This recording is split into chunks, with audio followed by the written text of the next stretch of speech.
Hello बच्चों, कैसे हैं आप। मैं यही चाहूँगा फिट रहें, मस्त रहें, पढ़ते रहें, आगे बढ़ते रहें। आज सेकंड चैप्टर का 17th लेक्चर है। लेक्चर का नंबर है 2.17। पिछले लेक्चर में आपने पढ़ा कि डाइलेक्ट्रिक क्या होता है, डाइलेक्ट्रिक क्या होता है और डाइलेक्ट्रिक्स के टाइप्स, यानी डाइलेक्ट्रिक्स एंड देयर टाइप्स। आपने देखा दो तरीके के डाइलेक्ट्रिक्स होते हैं, हमने बताया पोलर एंड नॉन पोलर। और फिर आपको कंडीशन बताया कि अगर हम डाइलेक्ट्रिक को इलेक्ट्रिक फील्ड में रखते हैं तब वो कैसा बिहेवियर शो करते हैं, यानी कि डाइलेक्ट्रिक या उनके मॉलिक्यूल की बात कर रहे हैं। और जब हम उन्हें इलेक्ट्रिक फील्ड में नहीं रखते हैं तब वो कैसा बिहेवियर शो करते हैं। इलेक्ट्रिक फील्ड में रखने पर इलेक्ट्रिक डाइपोल मोमेंट डाइलेक्ट्रिक के मॉलिक्यूल का कितना होता है और पूरे सैंपल का कितना आता है, यानी नेट डाइपोल मोमेंट पोलर और नॉन पोलर के केस में। तो मुझे उम्मीद है आपको समझ में आया होगा। अब आज उसके आगे कंटिन्यू करते हैं। आज कोई हैवी डोज नहीं देंगे, आज छोटी छोटी सी डेफिनेशन है, कोई बड़ा डेरिवेशन नहीं है, छोटी छोटी डेफिनेशन है, वही आज पढ़ना है। ठीक है, वो बहुत आसान सा है। बी पॉजिटिव रहना है और हर चीज़ को सोचना बहुत आसान है। इस थिंकिंग के साथ, इस फील के साथ स्टार्ट करना है कि सब चीज़ आसान है, समझ में आएगी।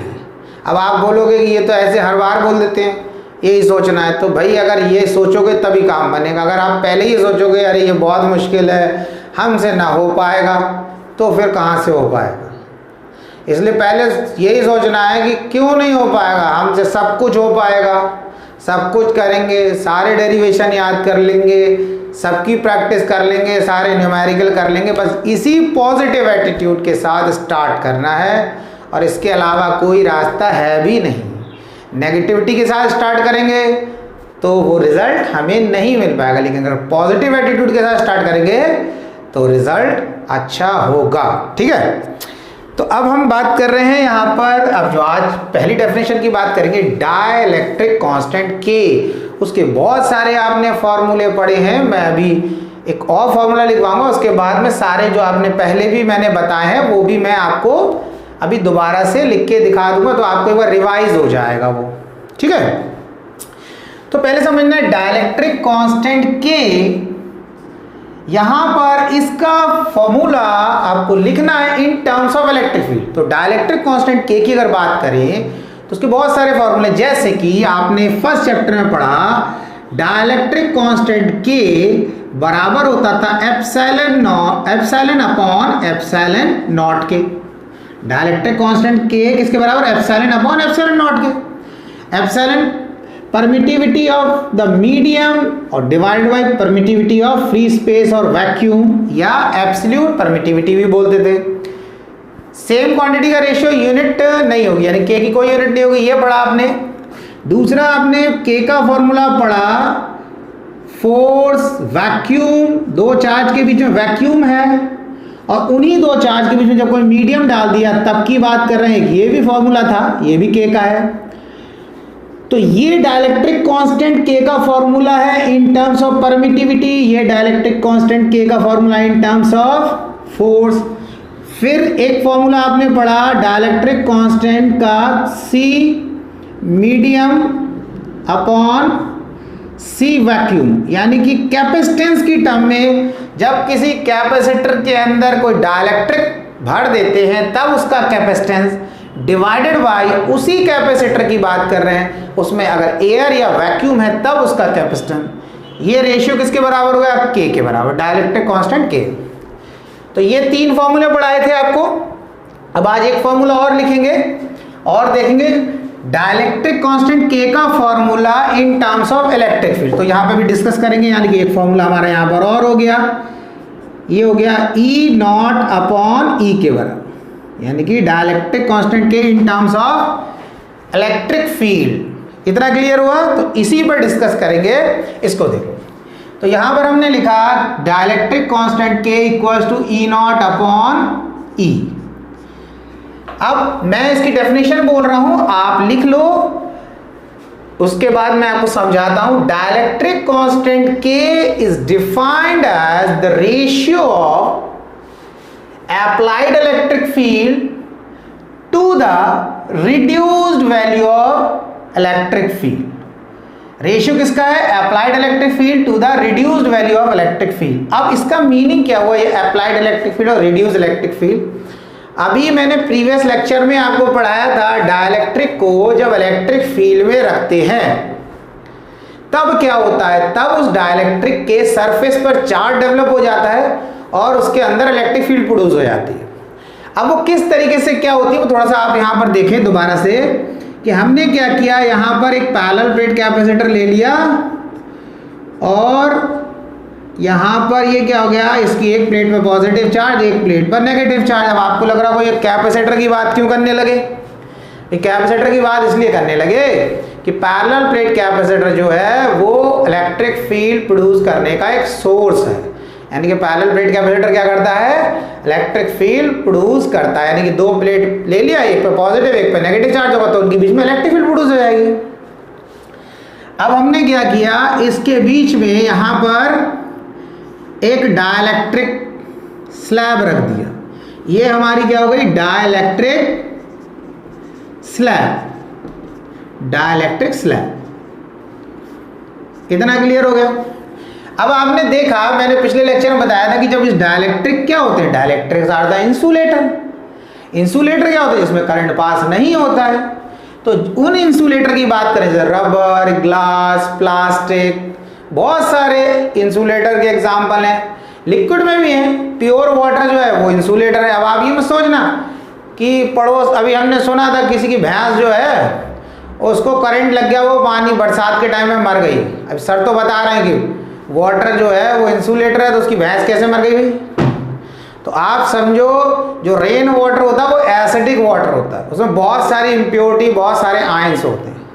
इसीलिए क्या होता है, बारिश के टाइम में अगर लोहे का पोल है तो उस पर करंट क्या हो जाता है, कभी अगर वायर टच कर गया तो करंट आ जाता है नीचे, और उसके आसपास जो पानी भरा होता है वहाँ पर वो करंट फैल जाता है।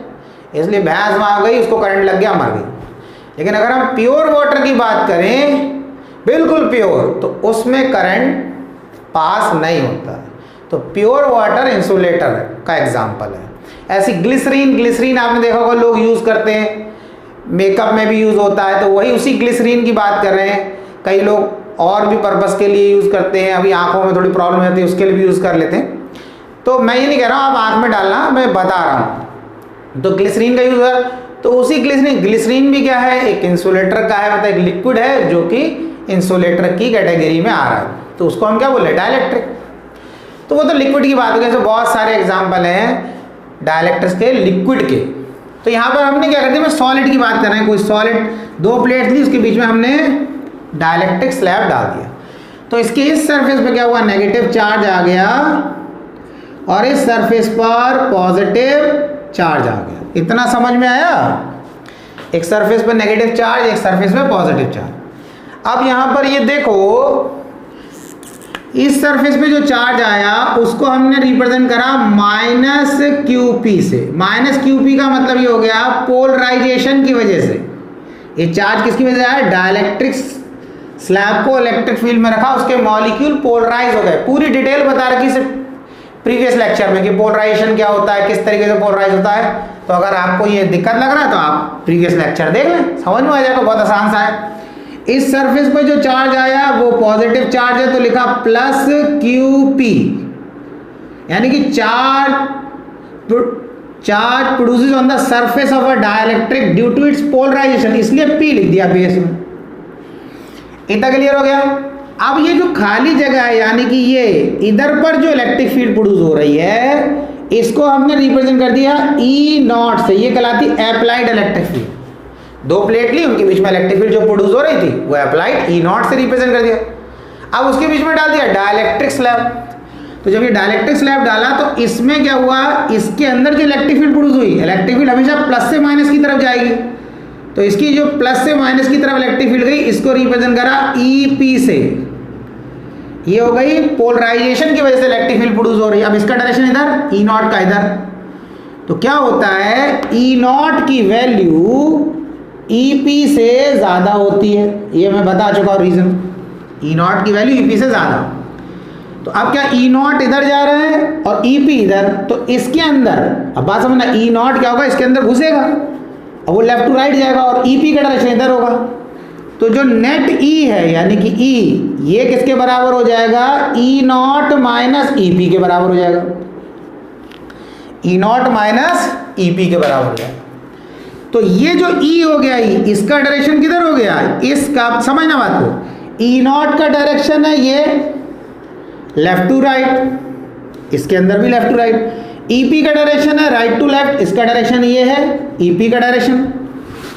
अब इसकी वैल्यू ज़्यादा है इससे, तो इसका डायरेक्शन किधर हो जाएगा, इस तरफ। यानी कि ये आपका क्या हो गया, ये है नेट इलेक्ट्रिक फील्ड। इसके अंदर जो इलेक्ट्रिक फील्ड होगी, इस E का डायरेक्शन लेफ्ट टू राइट होगा। बात समझ में आया। और इधर भी इलेक्ट्रिक फील्ड प्रोड्यूस होगी, ये भी क्या होगा E0, ये भी क्या होगी E0, ये भी क्या होगा E0। तो इसी E को बोलते हैं reduced value of electric field. क्यों रिड्यूस्ड वैल्यू बोलते हैं, मान लिया फॉर एग्जांपल इस E की वैल्यू, हमने कोई भी न्यूमेरिकल वैल्यू ले रहे हैं, ऐसा कोई नहीं कि मैंने 10 बोल दिया तो 10 ही होएगी।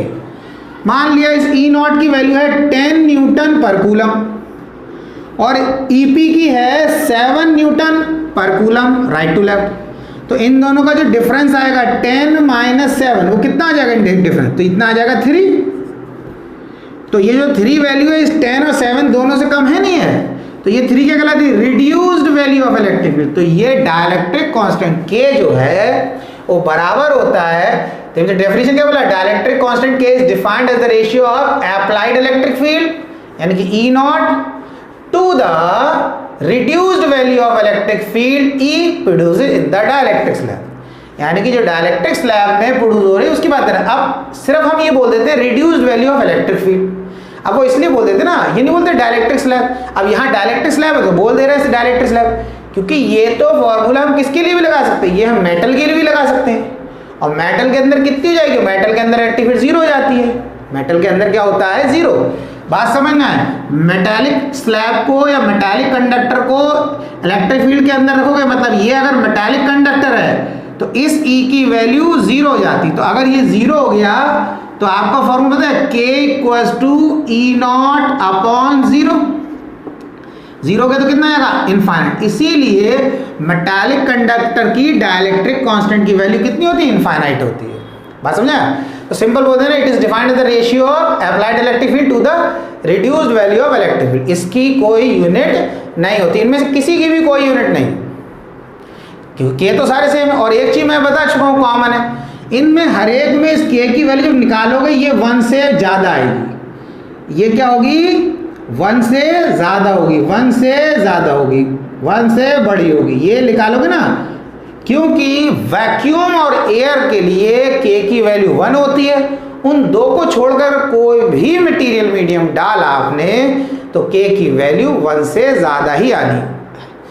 समझ में आया। अब इसमें एक चीज़ और पता चल रहा है, देखो एक चीज़ ध्यान देना, अगर इन सारे केसेस में K की वैल्यू 1 से ज़्यादा आएगी तो क्या होगा, तो ये होगा कि इसमें सब जितने 4 फॉर्मूले 1 2 3 4 सबके सम में न्यूमरेटर की वैल्यू डिनोमिनेटर से ज़्यादा होगी, तभी तो आएगा। अगर न्यूमरेटर की वैल्यू डिनोमिनेटर से ज़्यादा होगा तभी, तो इससे आपको पता चल जाएगा इसकी वैल्यू इससे ज़्यादा है।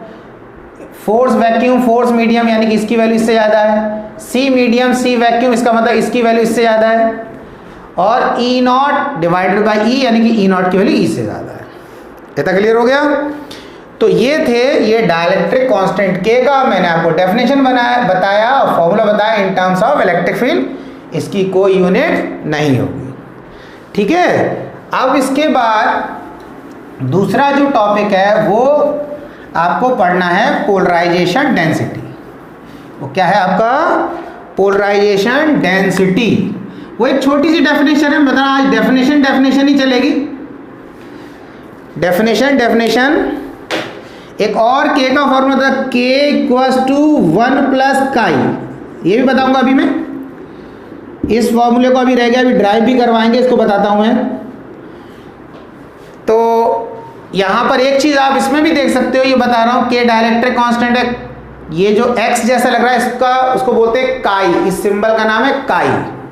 पहले बता चुका हूं, सिंबल का नाम हमेशा सेम रहता है। ये कहीं पर भी हो सकता, काई बोलेंगे, काई, लेकिन इसका रिप्रेजेंटेशन बदल जाता है। यहां पर ये इलेक्ट्रिक ससेप्टिबिलिटी को रिप्रेजेंट कर रहा है इस चैप्टर में। आगे जब ये आएगा काई, तो इसके बेस में एम लगा देंगे, ऐसे इस तरह काई लिखेंगे, ये थोड़ी आग बड़ी कर देना और एम, तो ये हो जाएगा सिंबल का नाम काई। लेकिन वहाँ ये मैग्नेटिक ससेप्टिबिलिटी को रिप्रेजेंट करेगा। तो अभी तो वो तो बात की बात है, यहाँ पर ये काई लिखा है, किसको रिप्रेजेंट कर रहा है? इलेक्ट्रिक ससेप्टिबिलिटी को। तो अभी मैं ड्राइव करवाऊंगा, आप टेंशन बिल्कुल ना ले। आप एक चीज़ देख लो बस, काई की वैल्यू कितनी भी छोटी आएगी, काई की वैल्यू कितनी भी छोटी आएगी, डेसिमल में आएगी, नेगेटिव नहीं होती है। इलेक्ट्रिक ससेप्टिबिलिटी के केस में काई की वैल्यू नेगेटिव नहीं होती। तो देखो, अगर डेसिमल में भी आ गई तो 1 तो 1 है ही, और मान लो इसकी वैल्यू आ गई 0.5, तो जब ये 0.5 को 1 में ऐड करोगे तो फिर k की वैल्यू 1 से बड़ी होगी। तो इसका मतलब यहाँ भी 1 k की वैल्यू क्या रहेगी? 1 से बड़ी रहेगी। तो ये मैंने आपको एक पॉइंट बताया, ठीक है। अब नेक्स्ट है बेटा आपका पोलराइजेशन डेंसिटी। पोलराइजेशन डेंसिटी क्या होता है?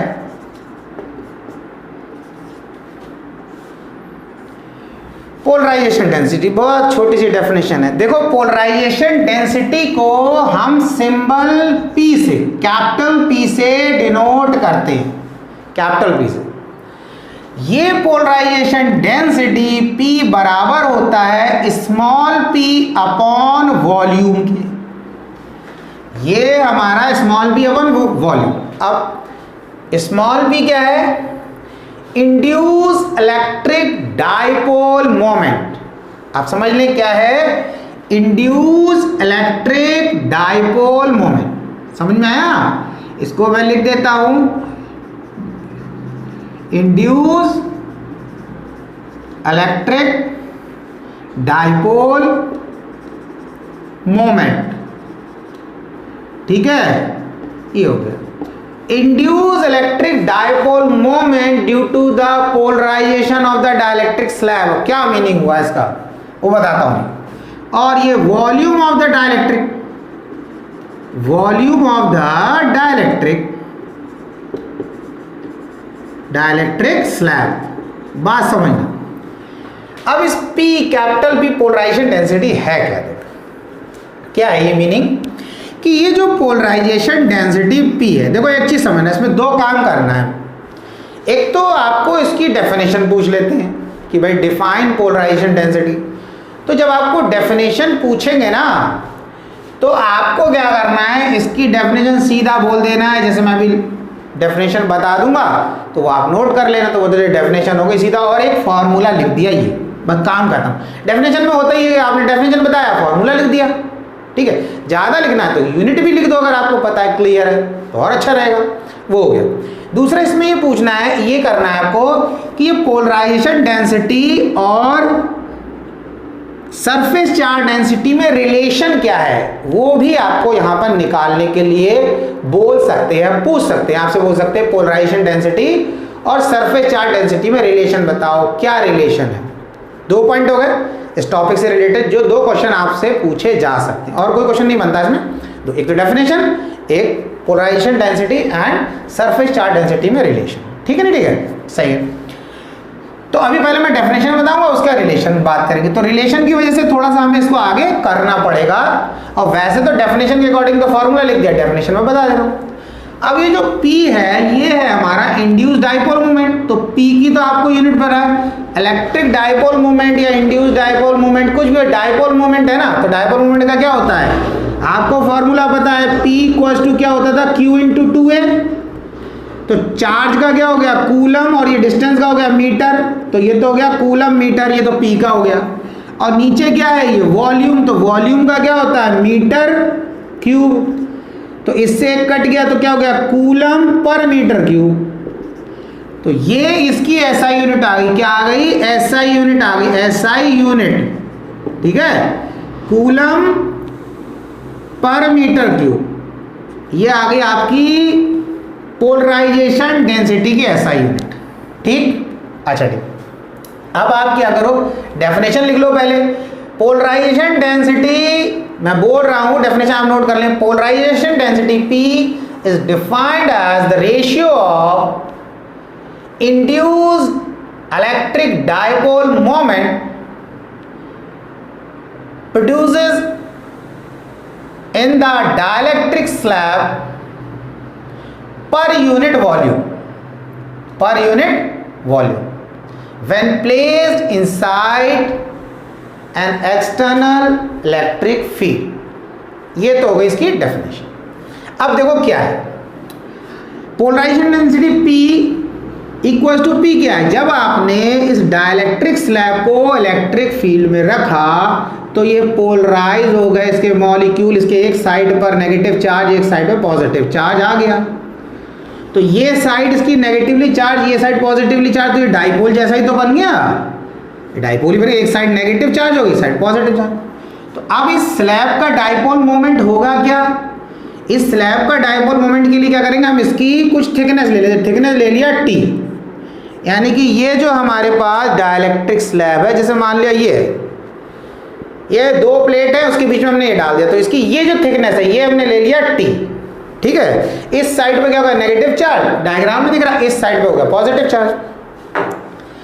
तो इलेक्ट्रिक डाइपोल मोमेंट का फॉर्मूला क्या था, Q इंटू 2A, तो चार्ज की जगह हमने क्या लिखा, इस P की जगह क्या लिखा Q, और बेस में लगा दिया P।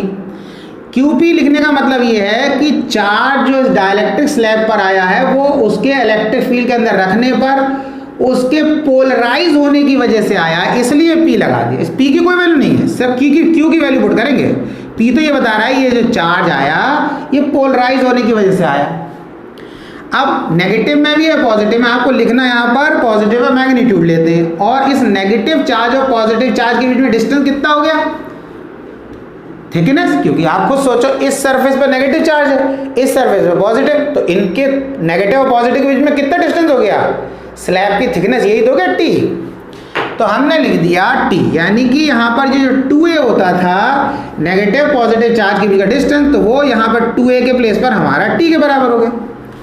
अब डिवाइडेड बाय, अब वॉल्यूम, इस डाइलेक्ट्रिक स्लैब का वॉल्यूम कितना हो जाएगा, अब वॉल्यूम का फॉर्मूला आपको समझ में आ रहा होगा, जैसे यही डाइलेक्ट्रिक स्लैब है, इस सरफेस का एरिया है, इस सरफेस का एरिया है, एरिया इंटू थिकनेस, इसको मल्टीप्लाई कर दो तो क्या आ जाएगा, A इंटू T का आ जाएगा वॉल्यूम, मैंने बताया भी था, area into thickness, area into length, area into distance, ये वॉल्यूम के बराबर होता है, ठीक है।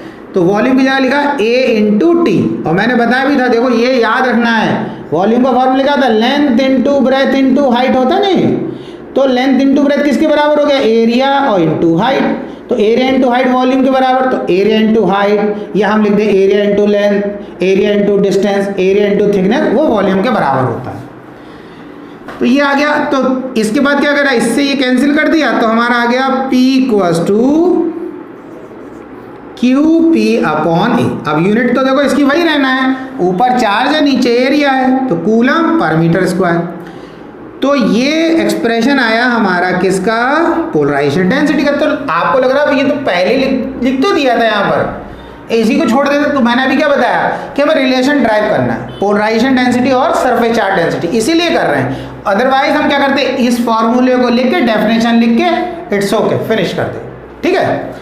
अब देखो क्या होता है, सरफेस चार्ज डेंसिटी का फॉर्मूला क्या होता है, sigma equals to charge upon area होता नहीं होता है, आपको फर्स्ट चैप्टर में मैंने पढ़ाया 3 टाइप के distribution, charge distribution, linear charge distribution, surface charge distribution, volume charge distribution. तो क्या कहा था, linear charge density, surface charge density, volume charge density. तो यहाँ सरफेस चार्ज डेंसिटी की बात करेंगे, क्योंकि डाइलेक्ट्रिक स्लैब के सरफेस पे ही तो चार्ज है, तो सरफेस पर है तो सरफेस की बात करेंगे, बात समझ में आया। तो सिग्मा की जगह हमने लिख दिया सिग्मा P, यानी कि ये जो सरफेस पर जो चार्ज डेवलप हुआ ये पोलराइजेशन की वजह से हुआ, इसलिए सिग्मा की जगह सिग्मा P, यानी कि surface charge density due to the polarization of the dielectric slab. और चार्ज जो आया सरफेस पर उसको लिख दिया QP, ये चार्ज भी पोलराइजेशन की वजह से आया, यानी कि डाइलेक्ट्रिक स्लैब को इलेक्ट्रिक फील्ड में रखा तो वो पोलराइज हो गए इसके मॉलिक्यूल, ठीक है। और एरिया तो एरिया लेना ही है। अब ये आपकी फर्स्ट इक्वेशन हो गई, ये आपकी सेकंड इक्वेशन हो गई, from equation first and second दोनों का क्या राइट हैंड साइड देखो बराबर है, तो हम क्या बोल सकते हैं, from equation first and second, first और अगर सेकंड को देखें तो दोनों का राइट हैंड साइड बराबर, तो हम बोलते therefore P equals to sigma P। तो इससे हम बोल सकते हैं कि polarization density surface charge density के बराबर होती है, यानी कि जहां पर पोलराइजेशन डेंसिटी लिखा है वहां पर सिग्मा P को यूज कर लेंगे। ये बात समझ, देखो यूनिट के अकॉर्डिंग भी समझ लो। देखो इसकी कूलम पर मीटर स्क्वायर है और इसकी भी देखो अगर इसके अकॉर्डिंग लिखोगे तो क्या होगा, चार्ज की कूलम और नीचे एरिया है तो कूलम पर मीटर स्क्वायर आ रही, यूनिट भी देखो सेम आ रही। इतनी बात समझ में आया? तो ये आपकी डेफिनेशन थी पोलराइजेशन डेंसिटी की, ठीक है। अब इसके बाद अब इसको ध्यान रखना, देखो अभी इसको यूज करेंगे, पोलराइजेशन डेंसिटी किसके बराबर है, सरफेस चार्ज डेंसिटी के बराबर। अभी ये रिलेशन ड्राइव करना है तो इसमें ये चीज यूज करेंगे, बिल्कुल दिमाग में रखना आपने, ठीक। तो मैं रब कर देता हूं इसको। अच्छा, अब नेक्स्ट है इलेक्ट्रिक ससेप्टिबिलिटी। तो एक डेफिनेशन लिखवाऊंगा, उसके बाद ये रिलेशन ड्राइव करवाऊंगा। इलेक्ट्रिक ससेप्टिबिलिटी, तो इलेक्ट्रिक ससेप्टिबिलिटी क्या है, वो भी एक छोटी सी डेफिनेशन है। तो आज तो मैंने बताया डेफिनेशन चलेगी, छोटी छोटी छोटी डेफिनेशन, ठीक है। बस टेंशन ना लो, पढ़ते रहो। Electric susceptibility,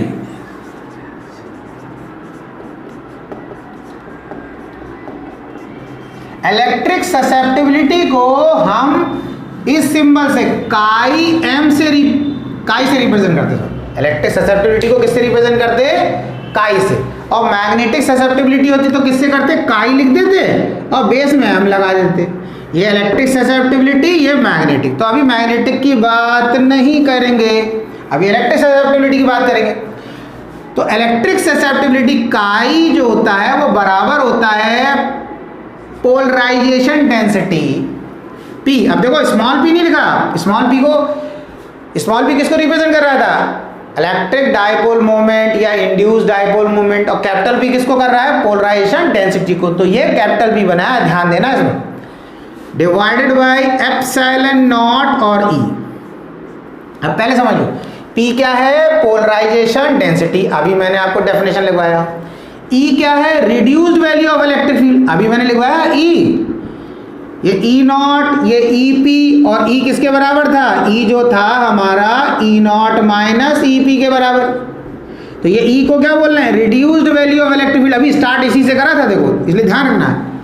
Applied electric field induces inside the या produces inside the dielectric slab due to its polarization। Polarization की वजह से इलेक्ट्रिक फील्ड प्रोड्यूस हो रही है। E नॉट का डायरेक्शन इधर, EP का डायरेक्शन इधर, और इस E का इधर, क्योंकि यही E किसके बराबर है, E नॉट माइनस EP के डिफरेंस के बराबर। इसी को बोल रहा है reduce value of electric field. समझ में आया? तो इसको अब मैं डेफिनेशन बोल रहा हूं, आप लिख लो। Electric susceptibility is defined as the ratio of polarization density P to the epsilon naught times of reduced value of electric field। reduced value of electric field कैसे क्या करना है, electric susceptibility is defined as the ratio of polarization density P to the epsilon naught times reduced value of electric field। epsilon naught times reduced value of electric field, यानी epsilon naught into E, इसके बराबर होता है। बात समझ में आया? इसकी कोई यूनिट नहीं है, नो यूनिट। ये अगर आप P की यूनिट पुट करोगे, एप्सिलॉन की पुट करोगे, E की पुट करोगे, देख लेना कोई यूनिट नहीं आए। बात समझ में आ गया? तो ये हमारा हो गया इलेक्ट्रिक ससेप्टिबिलिटी की डेफिनेशन और उसका फॉर्मूला। बात समझ में आ गया? Electric susceptibility definition formula. अब क्या करना है, अब हमें ये एक एक्सप्रेशन ड्राइव करना। तो ये एक्सप्रेशन कैसे आता है वो मैं आपको बताता हूं, पहले मैं इसको रब कर देता हूं। देखो ये जो एक्सप्रेशन है इसमें दो चीजें, एक तो K डाइलेक्ट्रिक कांस्टेंट और एक काई। तो हम क्या इसमें कैसे पूछा जा सकता है आपसे, वो बोलेंगे drive a relation between dielectric constant के एंड इलेक्ट्रिक ससेप्टिबिलिटी का, या ऐसे बोल दिया पहले, drive a relation between electric susceptibility and dielectric constant के, बस उन्हीं दोनों के बीच में रिलेशन निकालना है। तो आपको क्या करना है, आपको इसके और काई के बीच में एक रिलेशन ड्राइव करना है। रिलेशन में बताया यही आना है, तो इसको ड्राइव करना है। अब हम ड्राइव किससे करेंगे, ये फॉर्मूला अभी आपने पढ़ा, देखो सब ये जो 2-3 डेफिनेशन में बता रहा हूँ एक दूसरे से इंटर रिलेटेड है, इसलिए देखो मैंने अभी इसको रब भी नहीं करा, डायग्राम भी बना रखा है। तो यही हमने स्टेप लिखा, equals to E naught minus E P.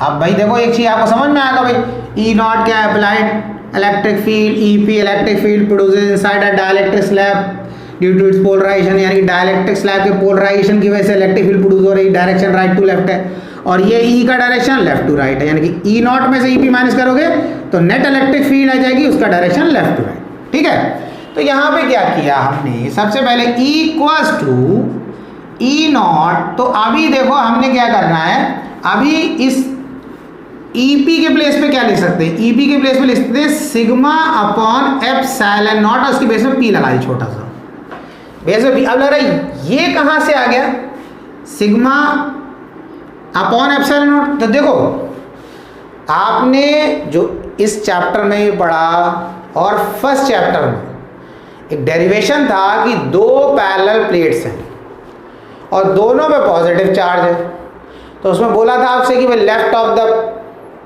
Parallel sheet, right of the parallel sheet और between the parallel charge sheet के केस में आपको इलेक्ट्रिक फील्ड निकालनी। उसी में कंडीशन लगवाया, माना कि एक प्लेट पे पॉजिटिव चार्ज, एक पे नेगेटिव चार्ज, तब इन पैरेलल शीट के लेफ्ट में, इनके राइट में और बीच में इलेक्ट्रिक फील्ड कितनी होगी।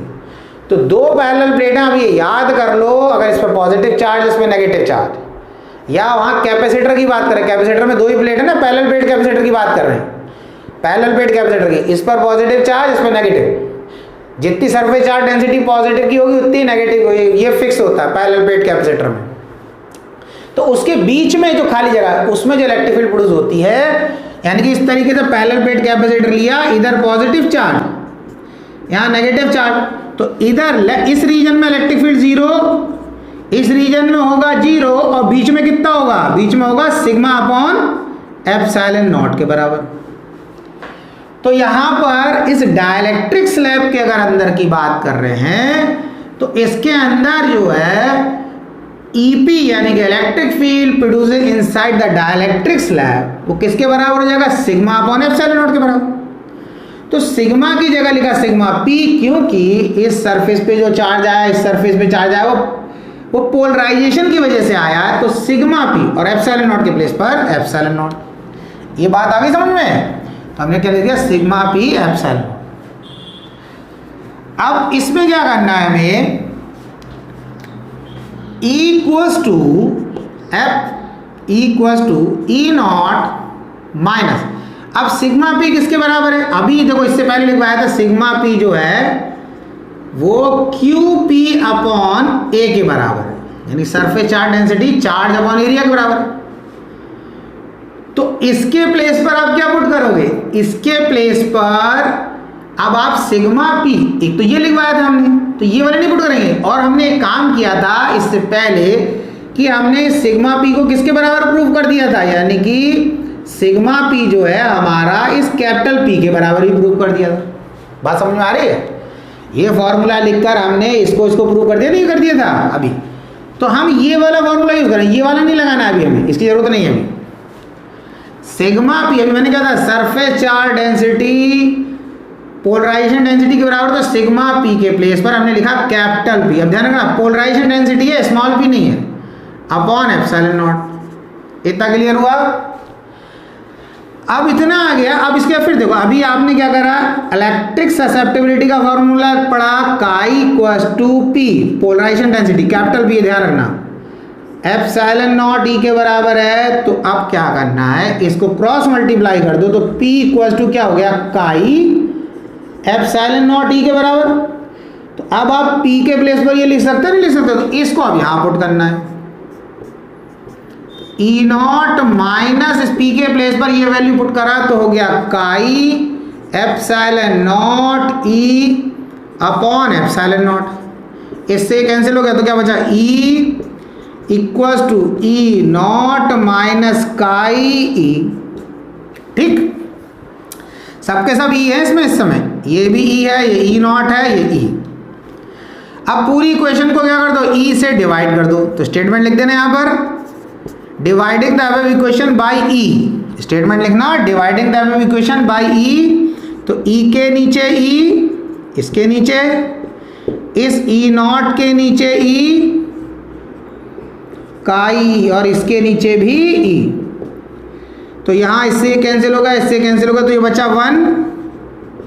अब ई नॉट अपॉन ई, देखो शायद फॉर्मूला लिखा भी होगा, हाँ, ई नॉट अपॉन ई किसके बराबर है, के बराबर। और अभी स्टार्टिंग जब किया था इस लेक्चर का तो यही तो लिखवाई थी डेफिनेशन, तो इसकी जगह लिख दिया हमने के और माइनस कर दिया काई। क्या कर दिया, माइनस कर दिया काई।